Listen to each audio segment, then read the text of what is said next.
You see how the water line moves and help us. We're studying on the road and the quantity. So, Professor, that is the second feature I wanted to supplement. Right. Thank you. The third thing that what I wanted to add to this gathering here is, let me tell you, yes, it is not a matter of government. Those who are still sleeping and waiting for the government to do, government may not come. Whose government is that? Who they represent? Who are those gentlemen sitting on the office? Please, go and engage them. He's right. The whole world is waiting, not for a decade. They have done another democracy has gone. If you don't engage, the delay is yours. Your country is struggling. You are struggling. Thank you very much, sir. Thank you very much. Appreciate that. Thank you very much, sir. India is one of the leading maritime nations in the world today. We can't, maritime and blue economy, we can stay here and go on and on and on. As you can see, I still have like 4-5 slides, but again, that's why you have to come to the Blue Economy Academy, because we sit you down and we take you into it to understand what the dimensions are that we're dealing with. Then you take your own slice, your own bucket, and say, look, 10 buckets, I think this one bucket is enough for one lifetime. Let me now begin to drink from it and drill into it. Oceans of opportunities. In fact, think of the ocean this way, or the blue economy this way. Think in terms of vastness, as vast as the seas are, and think in terms of depth. Vastness and depth. That is what defines the true riches that are available with regards to the blue economy. Thank you so much, Peter. I want to first of all take a lead from what Ms. Lewis, and you are briefing on about your country. Yes, the vastness you described here, the depth, your country that has understood it and tapping into it. I will tell you, we also understand it here. Unfortunately, we have a lot of bottlenecks that have made us to stand still, and we are not tapping into the resources. And I must tell you that the main source of the strength that we're supposed to receive to tap into the resources is even the major cause of the problem, and that is the government and the bottlenecks we put around. I was privileged to be present the day that the first inland waterway was launched in Nigeria, somewhere in Ngwaland in Aba. That was about almost 20 years ago. I was there. And then everybody that came was talking about how the economy is going to produce an area that has not been tapped into. You have explained here now how you travel from your country to another country you mentioned, how the developments have sprung up and then dead areas have just come alive. Yes, and that was the target of what was happening at but the time after that date, the whole thing was standing still. The people who were looking this idea, many of them went bankrupt because of the problems they were having with the government. Everybody in government wanted to come and have a piece of the game and forgot what they were supposed to do. Asking for the own, if you don't want to give me part of this whole thing, the whole matter will die. And later, after some years, I was not hearing that, they said the first inland waterway that we launched in somewhere in Kaduna State. One of the ones that was happening in the people that made it most are not even having it. And so, when you talk about the government is we shouldn't wait for the government, we have to wait for them. Because generally speaking, it's not as if we don't know what we are supposed to do. You are here with packed with knowledge about what we can do, and I'm sure so many of us who, but I've known this. Yes, every day, our eyes are open about the vastness of the economy. And I must tell you, I want you to help us out. How do we navigate ourselves out of this bottleneck? Go by the greed and feel that we greed of people in Georgia. Or is it lack of talent, or is it lack of knowledge? We don't understand. But until that thing is unwound, we will not move anywhere. Thank you very much. Thank you very much. As one who has worked in government, I agree with you. Government is that space. Government all over the world is not just Nigeria. Government is always a laggard. We must understand that all over the world. We can argue the degrees to which this happens or that. For instance, you have in America now, the government wants to create a Department of Government Efficiency because it feels, the current administration feels things are not as efficient as they should be. That's the nature of bureaucracies. That's why I said, that's why I mentioned that quotation, that I could not wait for success. So I swam out to it. Engagement is very important. For instance, one of the things, when we started engaging the state governors, we realized that by going there, telling them, this is what we have on the table that we are about to do, and you might miss out. That was enough to trigger a response. That's why it's a partnership. That's why I said, advocacy will not cut it anymore. We've got to think engagement. There's no government you will go to and put some value on the table and there will not be some level of conversation. Because here's the mindset of those in government, that when you come to them, it's as if you are looking for something. That's the typical mindset. But we now need to reverse that look, we are bringing something. There are 8 littoral states. FIABC cannot engage with all 8 and not get a positive response from at least one. Through its network, its alums, probably there might be a FIABC member, maybe honorary member, that is a governor or a deputy governor or secretary to the governor or an influential person in government or in one party politics or the other. There has got to be. Because what I found is that everyone is connected to everyone. But the question is, are you willing? Are you ready? That's what needs to happen. So engagement will trigger things. It might not be enough of what you want, but that can start the process. I can say that out of experience, that the 1 or 2 private sector people that came, for instance, she's late now, and God bless her soul, bless memory, Lady Margaret Orakusi. Now, if you go to somewhere around Oyigbo, there's a jetty being built there. I don't know the state of that jetty now. During my time in Nimasa, Margaret Orakusi was probably one of the very few persons I could count the stakeholders that didn't come to Nimasa asking for something, looking for a contract or asking for anything. When she came, she was putting on the table, we could see the maritime projects she was doing, and the concern for us was how to not miss out. How to not miss out, we needed to at least find a way to associate with what was going to become a success. She had land cleared, that place was a massive heap of refuse. And she had reclaimed land, she had already cleaned the environment, she was doing that with NIWA and other agencies, and Nimasa had an environmental role to play. I was a special advisor to DG on strategy and communication. It wasn't something it wasn't something I had to struggle with. She had already made a compelling case. This was not somebody coming to take. This was somebody coming to say, look, I've already gone ahead of you guys. It just so happens that I need you to sign off on this or that. This train has already left. We need more of that mindset if we are going to succeed. So success does not come easily. We all have to go out. That's why I said we have to swim out to it. Kogi State is a confluence state. It even makes it a greater, for instance, Kogi as an instance.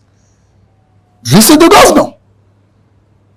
If what you have to use to bring him into the fold is giving an honorary membership or whatever it is, and then you're laying it at the table and it's clear. So I can't go into the nitty-gritty, but it's a mindset that we have to adopt because government is slow. We have to get ahead of it. That's one of the things that I learned, and that's why I want to encourage and to say, don't be discouraged. Engage and demand. We have senior government officials. I think the two of them have left. The next conversation should be, all right, this is what we are planning to do. We know you're already doing this and that. There's a point of convergence. Let me give you a typical instance.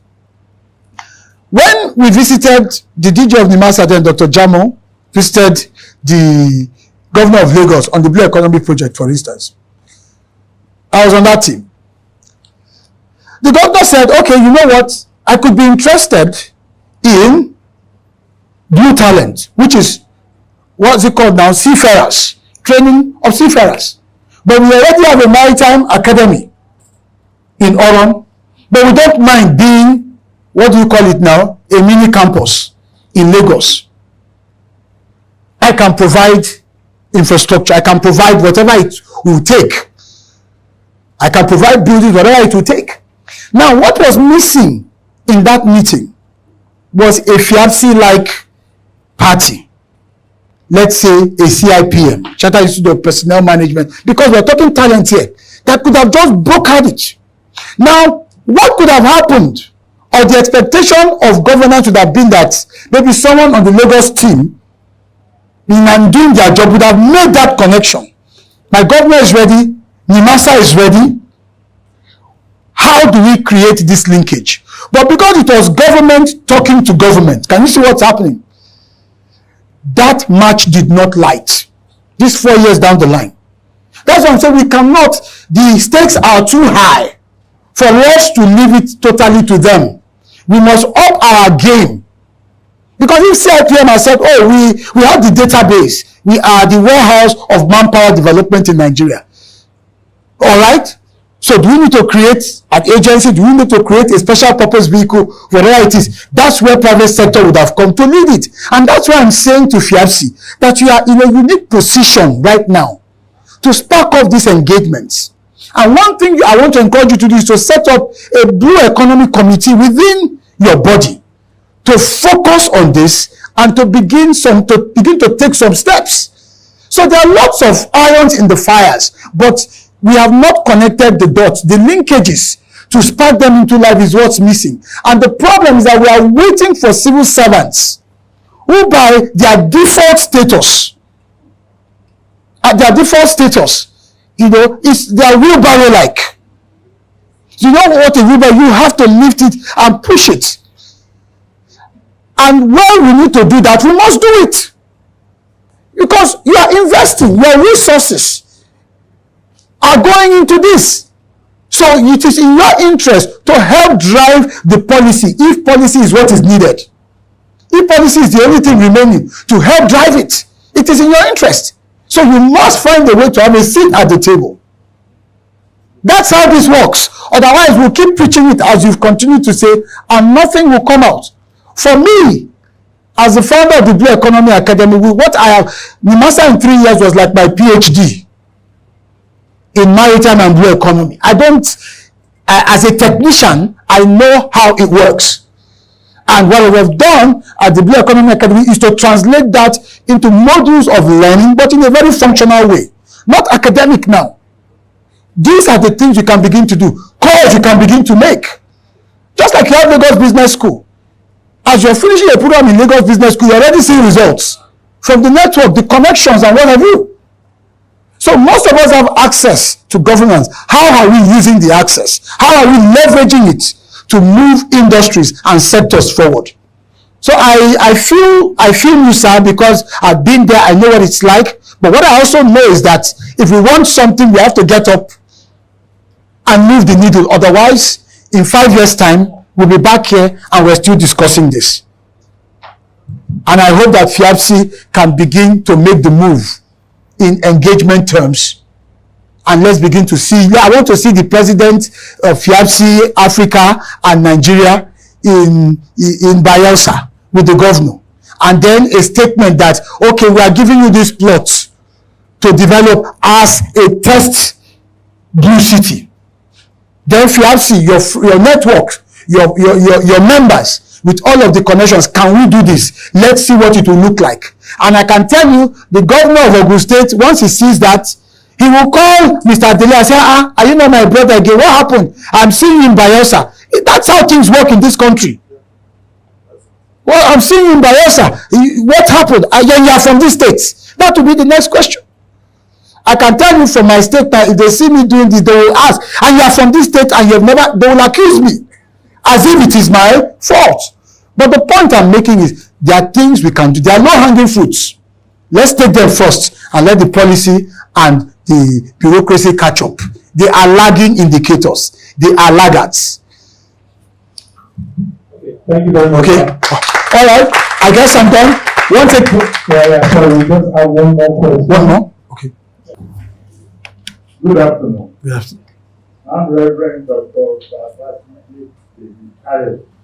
I'm from New York City. My question to my honorable, Thank you, sir. you are very inspiring, your message, and eloquent. My question is, I've been watching and I see the ocean bringing dollar in. Now, luckily, I'm one of the contact persons in New York City when it comes to affairs of Nigeria and Africa. My question to you, my honorable, how can we be in safe haven when it has to do with honest person to deal with in Nigeria? Now, I want to see or hear from the panel,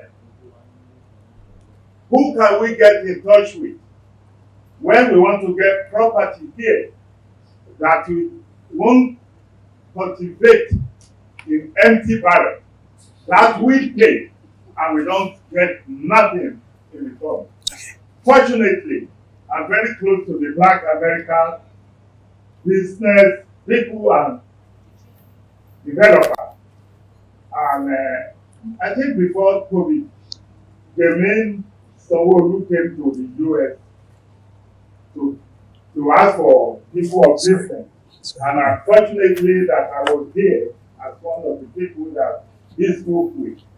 Now I want to see how you can make it that we will have confidence in Nigeria when we're talking of real estate. Because we have big real estate developers that they are interested in Nigeria real estate.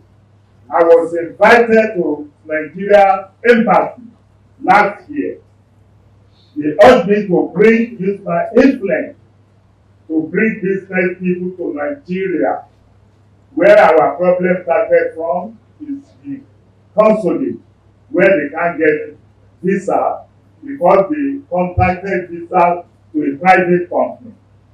So now, if you can advise me, so I carry the message home, that we are safe to do business with Nigeria or Africa particularly, that these are the list of people we can deal with, that we can sleep without open one eye. Okay. All right. Thank you very much, sir. Thank you very much, Reverend. We appreciate your question. It's always a germane concern because these are investments that we're talking about here. I think you are already in the right space. You're already in the right space. Because when you make plans of the nature that you have indicated, and by the way, New York City is one of the leading blue economy centers in the world. I mean, in terms of what happens between New York and New Jersey, their port and what goes on there. So you've come to the right place in terms of a professional, having access to the right professionals to guide you in that. And so you'll be meeting with the presidents of the two presidents, FIAPSI, Africa and Near East. Mr. Dele is here. He's going to work with you. And then, of course, Mr. Opatola is here as well. So here you have both FIABCI, which is the international body for real estate practice. And then you also have members of the NIESV, that's the Nigerian Institution for Estate Surveyors and Valuers. So you are in good company. So I hope that addresses your concern. Before I leave, I want to reference something I watched 2 weeks ago on television. It was in Enugu State. The governor of Enugu State and the owner of Landmark. Gentlemen, that's a man that understands what is under that blue rug. That's a man that understands the blue economy. I've never met him. I just saw it, and by the time I turned to it, I saw the governor, and what I could hear was Nike Lake Resort, and I saw Landmark. I didn't need to watch it any further. I could establish what was about to happen. And that's also a governor. That's why I said, go to the governor. The governors are the key to the blue economy. Let's be clear. Yes, we will eventually have a national policy. It's taken a while in coming. We had started that some 3 years ago, from NIMASA to the ministry then, and then under the chairmanship of the then vice president. We had a couple of meetings, but then of course, the tenure elapsed or ended, and then here we are. So we will get there. But don't wait for the policy. Write your own policy and start to execute, and then converge. There will be a convergence. But if you wait for the policy, it comes in 10 years. Uninvested resources will go latent. So blue economy will allow you to broaden your mix of portfolio in this business, and you need it. No investor sticks only to a singular line of investment. So here we see a man who encountered a very painful, and let's agree with that, setback. That was actually a thriving blue economy endeavor. Things happen. But here we also see a man who is resilient as the seas, as the waters. Who then says, okay, this has happened. Rather than throw his hands up in the air, blame, whatever, accuse, he locates another playing field, another watery playing field, a blue playing field. Nike Lake Resort in Enugu used to be a very fantastic place. And here we see a man, that's a blue economy, that he decides to move from the coast, because Landmark was on the coast, and decides to say, well, if the coast is giving me stress because of the construction of the Lagos, that's the coastal highway, which in itself, if accomplished, or when accomplished, will actually add significant value. But do not wait. We don't know when it will be accomplished. The man goes from the coast, from the coastal side to the blue corridor. That is how this game is played. How? Sitting down with the governor. The governor did not need to think twice. This man has something on the table.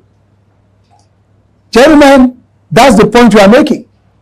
He engaged, he didn't advocate.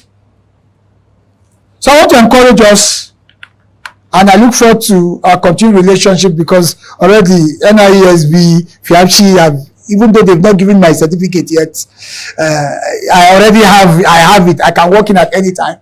And I want to assure you, from the School of Eloquence to the Achievement Channel and to the Blue Economy Academy, we will always continue to support you, to work with you. We've got loads of programs, and ensure that we drive this together, because this is what will save Nigeria. It's what that will save Nigeria. Thank you very much. Thank you very much. Let us continue with the organic round of applause. Thank you very much, sir. Appreciate it.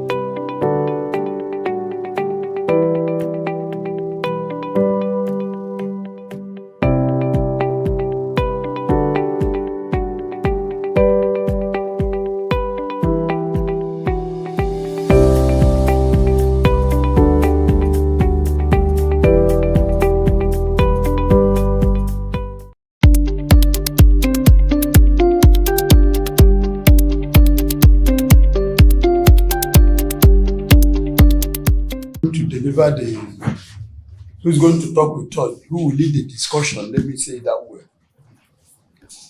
has been one of us in the industry. So there is nothing you are going to hear today is probably through practical experience, because he has passed through several ladders in this industry. One, he worked as a SA media to the Master DJ, Dr. Jamo. That was his last port of call. And thereafter, before then, he had a school in Lagos, a very thriving school called School of Eloquence and Communication. I'm sure most of you have been hearing of it. That's the owner, the proprietor of School of Eloquence and Communication. His name is Dr. S.N. Ubong. So let's give him a round of applause, please. Thank you. Thank you. His paper or his discussion this morning is very broad, because I know he has navigated well in the industry. And when we were discussing, I told him, listen, I beg, so many things are involved. You have to go through the nitty-gritty. In fact, his paper is 4 papers in 1. So it's going to be holistic. Sir, the people you see here are staff of PR unit of Nigerian Shippers Council. Most of them are in Lagos, some of them are in Kano, Abuja, Bauchi, Port Harcourt. Where they have zonal offices, they have PR people in those offices. So the head of PR assembled them to come and share perspectives, share ideas on how to go forward, which is a normal routine. So we'll now give you the floor to start your conversation with us. You're welcome. Thank you very much, my brother. I appreciate it. Thank you very much, sir. Let me start by extending my respect to Head of PR. Madam, thank you for this wonderful initiative. And that's what leadership is about in terms of building the team. So I want to say well done for leading this charge in this regards. And then to all of you, my colleagues in this business of communication, we are communicators, all of us here. That's really the crux of who and what we are. And that's the essence that we represent. The PR function is essentially an element of the entire communication architecture. And I hope that as we engage in these conversations, one of the things that I am looking forward to doing is to engender a paradigm shift. Having been a private sector person and then I had the privilege to serve in the public space, I'm always excited when I'm asked to come back to join these conversations because of the benefit of both worlds. Yeah. And I have seen from experience, I think August will make it 2 years since I left NIMASA. I've seen from experience that each time I pop into meetings like this and speak, it's always so enlightening, even for me, to think and realize what I could have even done differently when I was in service. So it is my hope that we would at least have that paradigm shift, because without it, we will continue to run the same clock again and again and again. So that's one of the reasons why I opted for us to have a more interactive, engaging decoupling of the subject matter. After this, I will still send you a paper. The paper will reflect what happened here. I will send the paper formally through my colleague here to the team that will put into place a clear picture of things that you can begin to do and to implement. So I'm very thankful for the privilege of joining you here this morning. As I said, I do have a bit of history with the Nigerian Shippers Council, not even a bit of history. It's a rich one, especially during the time of Malam Hassan Bello. I remember that we had about 2 cohorts from the Nigerian Shippers Council come to the School of Eloquence to be trained on public speaking and presentation skills. It was, I would say, an across the agency participation. There were people from finance, people from consumer support, there were people from PR. You were in that program as well. I remember very well. It was a very good program. I remember some of the faces. I remember Monica. Is Monica still in the system? I remember Emeka Ogaba and painfully the late, no, it was in the PR, the late, no, not Patricia. Is it Eunice? And I've forgotten his full name. Oh, yes, Eunice, yes. Yeah, was in training, yes, sadly. So we do have that history of maritime. My life in maritime has been a very interesting one. I never knew that I would eventually work in maritime, but I'd always supported so many people in the sector. They would come to the School of Eloquence, then we're in GRE Ikeja. We've moved to Ikoyi now, and we would just work. Little did I know that the sea was calling. And by 2020, when Dr. Jamo became the DG of NIMASA, he practically ambushed me and said, you have to come in and work. And I'm thankful as I look back to him for insisting, because I said no for 5 months, but for insisting. And I'm very grateful for that experience. And sometimes you need people like that in your life, because it gave me a whole new career in the blue economy. So I'm very grateful for that. So today we're going to converge. We're going to converge communication tactics, essentially. Even though you're referred to as the PR unit, we're going to converge communication dynamics into that space in our port community system, where Shippers Council operates as the economic ombudsperson. The amazing thing about the maritime ecosystem is that everybody has got their space.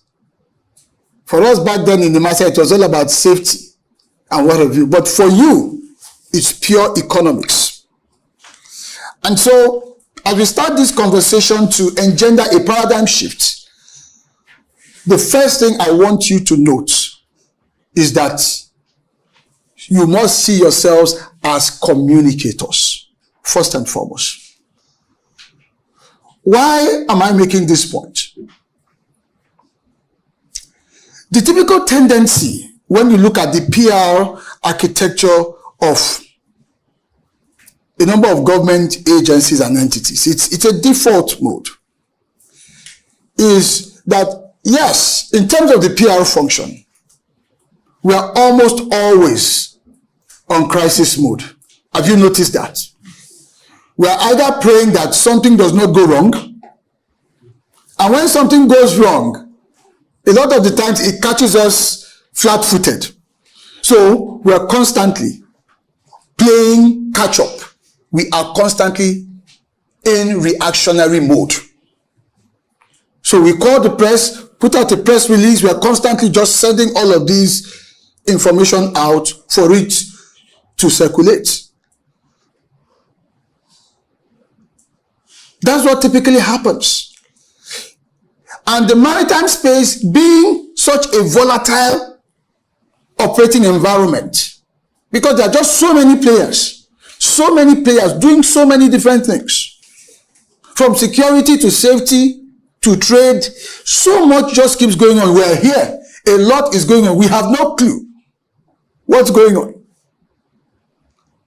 So our thinking must evolve into a more strategic pattern that envisages, that plays the devil's advocate, that anticipates, that just sits down. Maybe in your office, 2-3 of you can just sit down and just begin to throw up scenarios Scenario thinking must be part of how you operate. Why? So that when it's time for the actual PR function, because it is a leg in the entire communication system, you'll be able to use PR to service the needs of the publics in a way that it burnishes your reputation, rather than trying to use PR as a tool to solve all forms of crisis that requires communication. So we need to think broadly. Because if we keep relying on that PR mentality,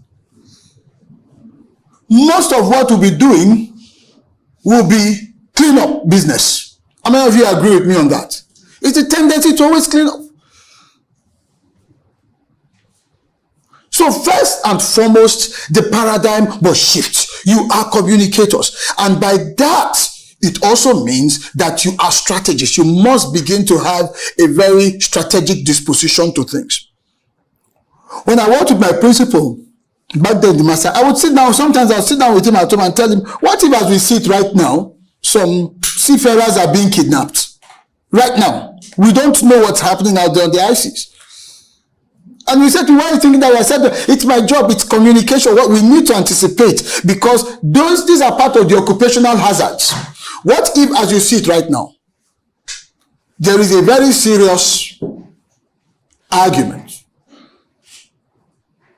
or a very serious rift between port operator A and freight forwarder B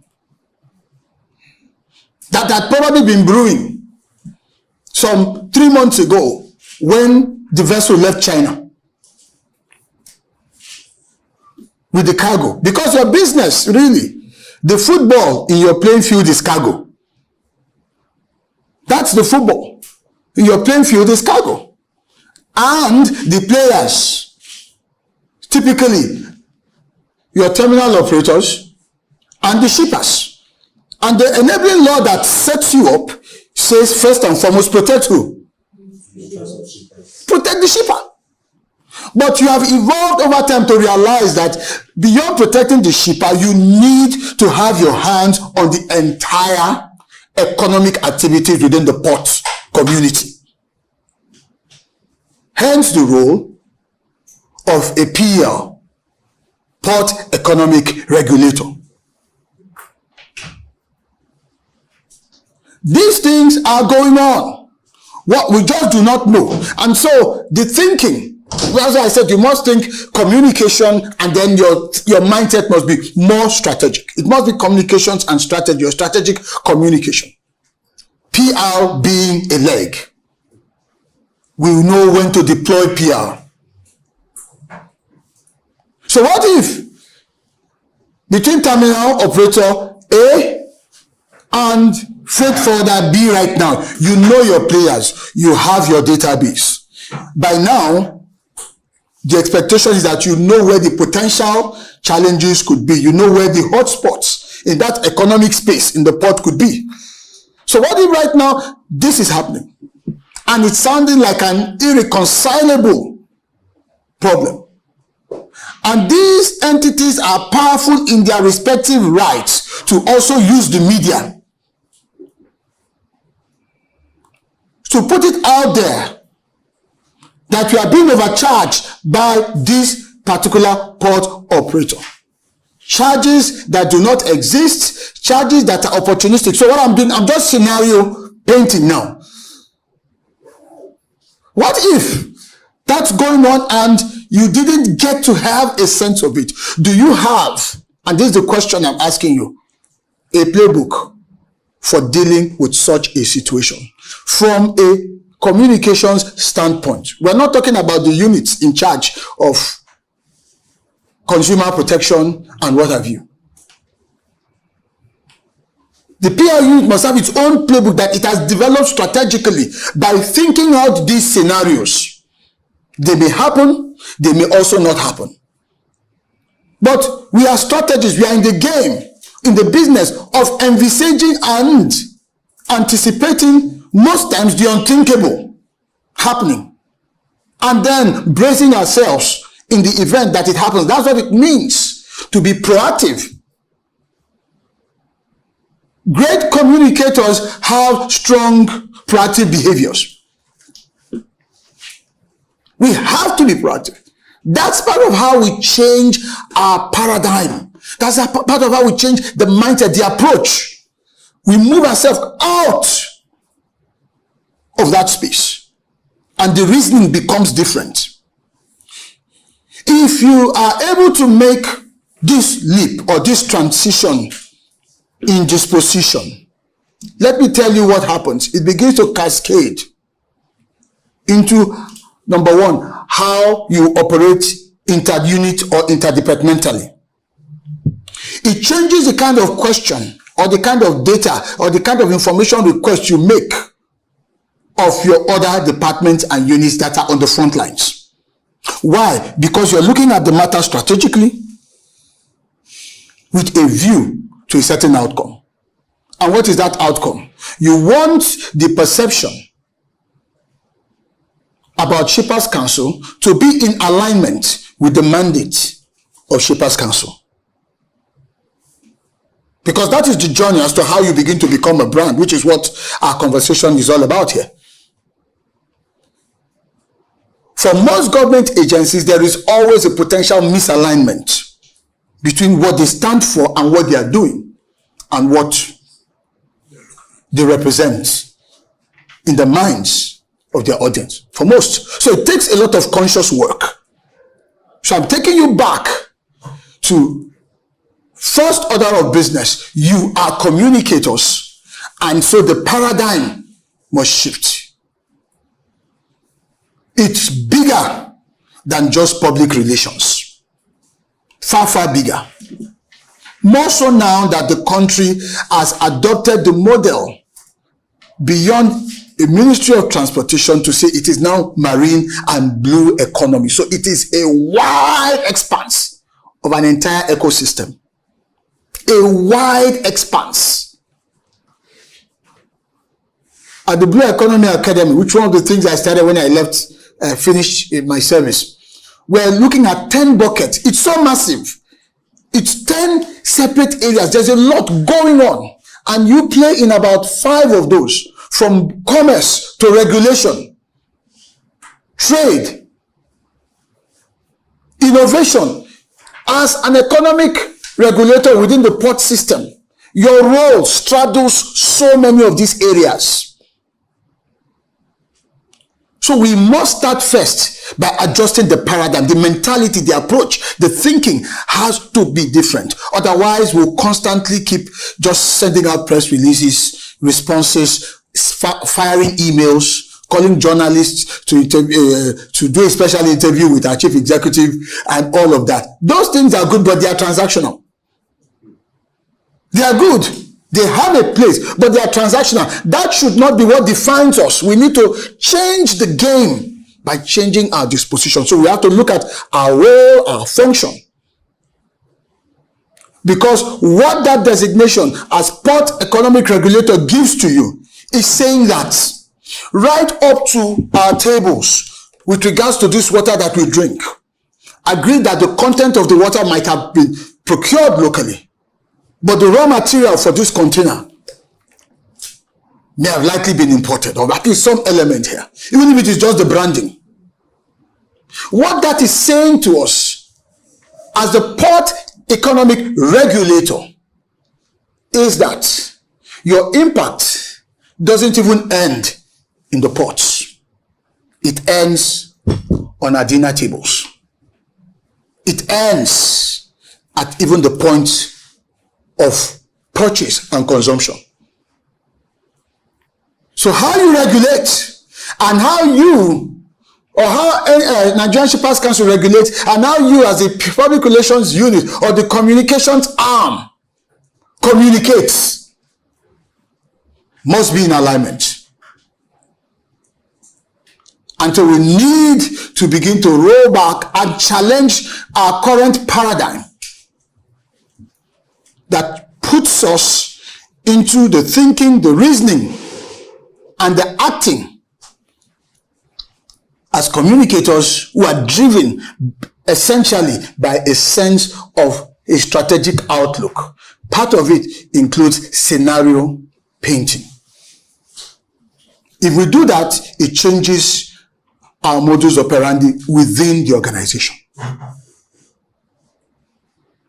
That for me is the first point, or should I say the first challenge I want to lay down. And I hope that it carries on into your conversation, since this is a retreat, to ask yourselves, in what ways can we challenge how we look at things? And I say this also out of experience.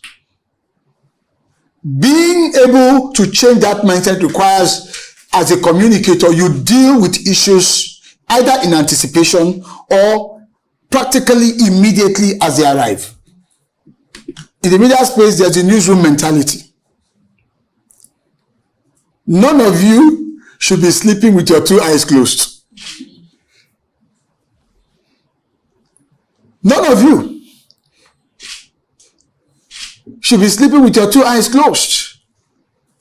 Because, number one, we're a government agency. Number two, we are there to render services. And number three, in that your ecosystem, or in this our ecosystem, I don't know why I keep using the word here, I'm still part of, this is still my constituency. In this ecosystem of ours, the stakeholders are not pushovers.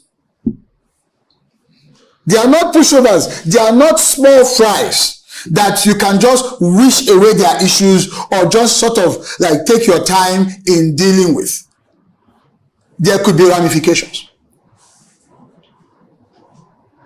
So the paradigm must change. I'm happy for us to engage in very practical, functional terms with ideas. We can open this bit up a bit for some discussion as to what are some of the practical things that we need to do. Remember, our goal is focused on branding.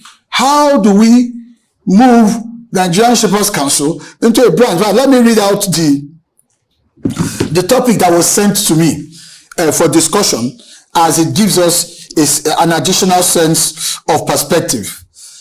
So we said, promoting the Nigerian Shepherds Council, Port Economic Regulator, as a brand,